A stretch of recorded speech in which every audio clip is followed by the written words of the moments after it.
আজিৰ এইটো ভিডিঅ'ত ব্ৰহ্মাণ্ডই আপোনাৰ বাবে এটা গোপন মেছেজ পঠাইছে। এই মেছেজটো কেৱল সেইজন আত্মাকে পঠোৱা হৈছে যিয়ে সম্পূৰ্ণৰূপে প্ৰস্তুত হৈছে, যাক ব্ৰহ্মাণ্ডই নিজেই এটা সংকেত দিব বিচাৰিছে যে এতিয়া সকলোবোৰ পৰিৱৰ্তন হ'বলৈ গৈ আছে। এইটো ভিডিঅ' আপুনি এনেই পোৱা নাই, এইটো এটা ডিভাইন টাইমিং হয়। আপুনি এই পৃথিৱীলৈ অহাটো নিশ্চিত আছিল। আপুনি এই পৃথিৱীলৈ কোনো সাধাৰণ লক্ষ্যৰ বাবে অহা নাই। আপুনি এজন বাছনি কৰা আত্মা হয়। হ'ব পাৰে আপোনাৰ নিজৰ ওপৰত কিবা সন্দেহ আছে। হ'ব পাৰে আপুনি কিছু সহ্য কৰিছে আৰু কেতিয়াবা এনেকুৱা লাগিছিল যেন আপোনাৰ প্ৰাৰ্থনাবোৰ কোনেও শুনা নাছিল। কিন্তু সত্য কথাটো হ'ল এইটোৱে যে ব্ৰহ্মাণ্ডই প্ৰতিটো পলতে আপোনাক চাই আছিল, শুনি আছিল। আপোনাৰ প্ৰতিটো পাল চকু পানী, আপোনাৰ প্ৰতিটো চিন্তাধাৰা, আপোনাৰ ভাৱনা। আজি যিটো মেছেজ আপোনাৰ ওচৰলৈ গৈ পাইছে, এইটোৱে প্ৰমাণ কৰে যে আপুনি সেই সময়খিনিত প্ৰৱেশ কৰিছে য'ত আপোনাৰ শক্তি পৰিৱৰ্তন হৈ আছে, য'ত আপোনাৰ আত্মাৰ ফ্ৰিকুৱেঞ্চি এতিয়া সম্পূৰ্ণৰূপে বিস্তাৰিত হৈ গৈ আছে। ব্ৰহ্মাণ্ডই এতিয়া নিজেই আপোনাৰ সৈতে কথা পাতি আছে। আপোনাৰ সকলোবোৰ আশা, যিমানবোৰ সমস্যা আপুনি দেখিছে, এইবোৰ এনেই হোৱা নাছিল। এইবোৰ আপোনাক এই সময়খিনিৰ বাবে প্ৰস্তুত কৰি আছিল। আপুনি সম্পূৰ্ণৰূপে ইমানেই সক্ষম হৈ গৈছে যে ব্ৰহ্মাণ্ডৰ প্ৰত্যক্ষ মেছেজবোৰ আপুনি গ্ৰহণ কৰিব পাৰে।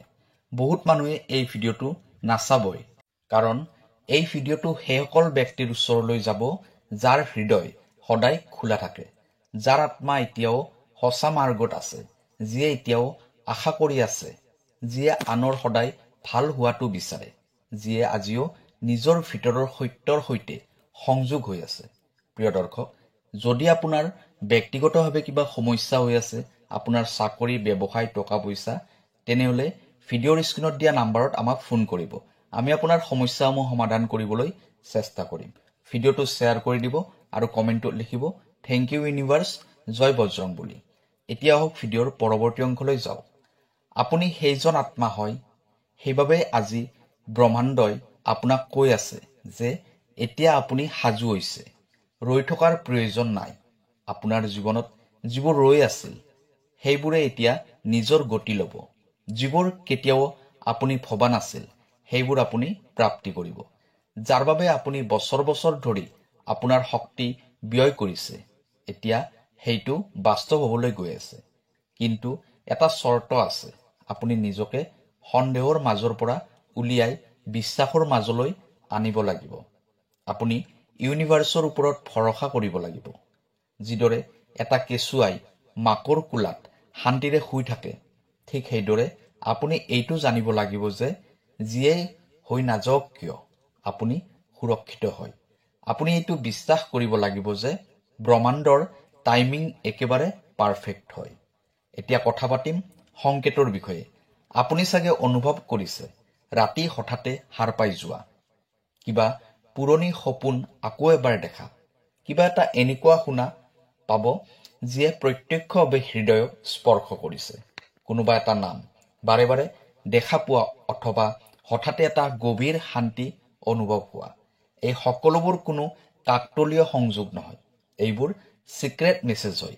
ব্ৰহ্মাণ্ডই আপোনাক স্পৰ্শ কৰিছে।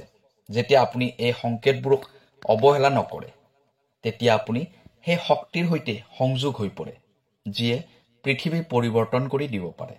আৰু এতিয়া সেই শক্তি আপোনাৰ লগত আছে। ব্ৰহ্মাণ্ডই আপোনাক কিবা এটা সংকেত দিয়ে। সেই সংকেতটোৱে প্ৰত্যক্ষভাৱে আপোনাৰ অৱচেতন মনৰ সৈতে কথা পাতে। আপোনাৰ ওচৰ পাজৰৰ ঘটনা, সংখ্যা, শব্দ, গান, এই সকলোবোৰ এটা মেছেজ হৈ আহে। এতিয়া এইটো আপোনাৰ ওপৰত নিৰ্ভৰ কৰিব যে আপুনি সেই সংকেতটো বুজিব পাৰে নে নোৱাৰে। আজি এই ভিডিঅ'টোৰ মাধ্যমেৰে ব্ৰহ্মাণ্ডই আপোনাক বাছনি কৰিছে। এতিয়া সেই সময় আহি পৰিছে, যি সময়ত আপুনি নিজকে নিজে প্ৰশ্ন কৰিব পাৰে যে মই সম্পূৰ্ণ শক্তিৰে সাজু হৈছোনে আগুৱাই যাবলৈ। যদি উত্তৰ হা হয়, তেনেহ'লে বিশ্বাস কৰক যে চমৎকাৰ আপোনাৰ জীৱনৰ অংশ হ'বলৈ গৈ আছে। প্ৰত্যেকবাৰে যেতিয়া আপুনি ব্ৰহ্মাণ্ডক ভৰসা কৰে তেতিয়া ব্ৰহ্মাণ্ডৰ অদৃশ্য দুৱাৰ খোলা যায়। যিবোৰ বস্তু আপোনাৰ বাবে অসম্ভৱ যেন লাগিছিল সেই সকলোবোৰ এতিয়া সহজ হৈ পৰিব। আপুনি যিবোৰ কথাত ভয় কৰিছিল সেইবোৰে এতিয়া সাহস হ'ব। কেতিয়াবা কেতিয়াবা ব্ৰহ্মাণ্ডই আপোনাক অকলশৰীয়া কৰে, কাৰণ ব্ৰহ্মাণ্ডই তেতিয়া আপোনাক আপোনাৰ সৈতে সংযোগ হ'বলৈ দিয়ে, নিজৰ সৈতে কথা পাতিবলৈ দিয়ে। মানুহৰ পৰা বিচ্ছেদ হোৱা, সমস্যাবোৰ অধিক ডাঙৰ হোৱা, এই সকলোবোৰ সংকেত হয় যে এতিয়া আপোনাক আপোনাৰ শক্তিৰ সৈতে সংযোগ কৰাব। আপুনি বহুত বেয়া সময় পাৰ কৰিছে, যি সময়ত আপোনাক কোনেও সহায় কৰা নাছিল, কিন্তু তথাপিও আপুনি আশা এৰি দিয়া নাছিল। আৰু এইটোৱে আপোনাৰ ভিতৰৰ সত্য হয়। আপুনি এজন শুদ্ধ আত্মা হয়। শুদ্ধ আত্মাইহে এই ধৰণৰ ডিভাইন মেছেজ শুনিব পাৰে। এতিয়া সময় আহি গৈছে আগুৱাই যোৱাৰ, নিজৰ পুৰণি চিনাকি এৰি নতুন চিনাকি আঁকোৱালি লোৱাৰ। ব্ৰহ্মাণ্ড এতিয়া আপোনাক আপোনাৰ জীৱনৰ সেই ৰাস্তাৰে লৈ যাব য'ত কেৱল প্ৰেম আছে, সমৃদ্ধি আছে, চমৎকাৰ আছে। আৰু এই আৰম্ভণিটো এই ক্ষণটোৰ পৰাই হৈছে। যদি আপুনি এতিয়ালৈ ভিডিঅ'টো চাই আছে তেনেহ'লে বিশ্বাস কৰক যে ব্ৰহ্মাণ্ডই আপোনাক চিনাক্ত কৰিছে। এতিয়া কেৱল এটা বস্তু বাকী আছে, নিজৰ ওপৰত বিশ্বাস ৰখা। প্ৰতিদিনে ৰাতিপুৱাই নিজকে ক'ব, মোক বাছনি কৰা হৈছে, মই সাজু হৈছোঁ, ব্ৰহ্মাণ্ড মোৰ লগত আছে আৰু মই ব্ৰহ্মাণ্ডৰ লগত আছোঁ। ইউনিভাৰ্ছৰ এই ৰহস্যময় মেছেজটো এতিয়া আপোনাৰ চেতনাত প্ৰৱেশ কৰিছে। এইটো কোনো সংযোগ নহয় যে এই সময়ত আপুনি এই ভিডিঅ'টো চাই আছে। বহুত আত্মা এই পৃথিৱীত ঘূৰি আছে, কিন্তু কেৱল কেইটামান আত্মাহে বাছনি কৰা হয়, যাক ব্ৰহ্মাণ্ডই গভীৰভাৱে কিবা মেছেজ পঠায়। আপুনি সেই সকলোবোৰ ভিতৰৰে এজন হয়।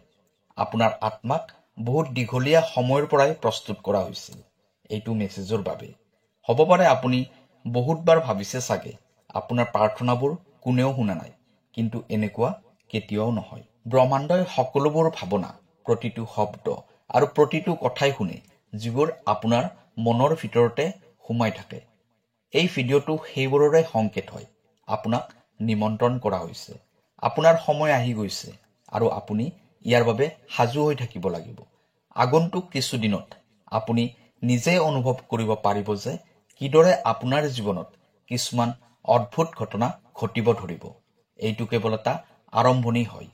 আপোনাৰ চেতনা এতিয়া নতুন দিশত প্ৰৱেশ কৰিছে, য'ত সংযোগ নাথাকে, কেৱল দিব্য নিৰ্দেশ থাকে। আপুনি যিটো ৰাস্তাৰে আগুৱাই গৈ আছে সেইটো এতিয়া স্পষ্ট হৈ আহি আছে আৰু প্ৰতিটো খোজতে ব্ৰহ্মাণ্ড আপোনাৰ সৈতে আছে। প্ৰত্যেকবাৰে যেতিয়া আপুনি এই মেছেজটো শুনে আপোনাৰ আত্মাৰ কোনোবা এটা পুৰণি অংশ গুচি যায় আৰু নতুন পোহৰ আপোনাৰ ভিতৰত সোমাবলৈ ধৰে। এইটো কেৱল এটা ভিডিঅ' নহয়, বৰং এটা এনাৰ্জি ট্ৰেন্সফৰ্মেশ্যন হয়, যিয়ে আপোনাক সেই মাৰ্গৰ ফালে লৈ গৈ আছে য'ত আপোনাৰ জীৱনৰ ডাঙৰ ঘটনা ঘটিবলৈ ধৰিব। এই ঘটনাটো সেইটো ঘটনাই হয় যাৰ বাবে আপোনাৰ আত্মাই বছৰ বছৰ ধৰি অপেক্ষা কৰি আছিল। এতিয়া যিকোনো ভয়, যিকোনো সংশয়, যিকোনো বাধাই আপোনাৰ উদ্দেশ্য ৰখাব নোৱাৰে, কাৰণ এতিয়া ব্ৰহ্মাণ্ডই নিজে আপোনাৰ সৈতে থিয় হৈ আছে। যেতিয়া ব্ৰহ্মাণ্ডৰ লগত থাকে তেতিয়া অসম্ভৱো সম্ভৱ হৈ যায়। প্ৰত্যেক মানুহৰ আত্মা এটা বিশেষ যাত্ৰাৰ বাবে হয়, কিন্তু কিছুমান আত্মা এনেকুৱা থাকে যাক ব্ৰহ্মাণ্ডই নিজেই বাছনি কৰে। যেতিয়া সময় ওচৰ চাপি আহে তেতিয়া সেই সংকেত পোৱা যায়, যিদৰে আজিৰ এই ভিডিঅ'টো আপোনাৰ চেতনাক জাগ্ৰত কৰাৰ বাবে পঠোৱা হৈছে। আপুনি কিবা এটা ডাঙৰ সিদ্ধান্ত ল'ব লাগিব, কোনোবা নতুন দিশত খোজ দিব লাগিব। ভয় নকৰিব, কাৰণ ব্ৰহ্মাণ্ড সদায় আপোনাৰ লগত আছে। আগলৈ যি আহিব সেইটোৱে আপোনাৰ জীৱনৰ এটা নতুন পোহৰ আনিব। ব্ৰহ্মাণ্ডৰ এই চিক্ৰেট মেছেজটো সেই আত্মাৰ ওচৰলৈ যায় যিয়ে শুনিবলৈ প্ৰস্তুত হৈ থাকে। প্ৰিয় দৰ্শক, ভিডিঅ'টোৱে যদি আপোনাৰ হৃদয় স্পৰ্শ কৰিছে তেনেহ'লে চেনেলটো ছাবস্ক্ৰাইব কৰিব এনেকুৱা ভিডিঅ' পাই থাকিবলৈ। কাইলৈ আকৌ লগ পাম অন্য এটা ভিডিঅ'ত। ধন্যবাদ।